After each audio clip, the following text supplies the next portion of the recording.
ஆவணி வந்தது புண்ணிய சதுர்த்தி நாளும் பிறந்ததம்மா அதிகாலை முதலே மனையில் மங்கள மேளம் ஒலிக்குதம்மா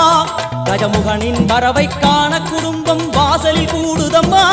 மா கோலம் இட்டொரு மனை மேல் வந்தான் ஆரத்தியாகுதம்மா கணபதி ராஜா வந்த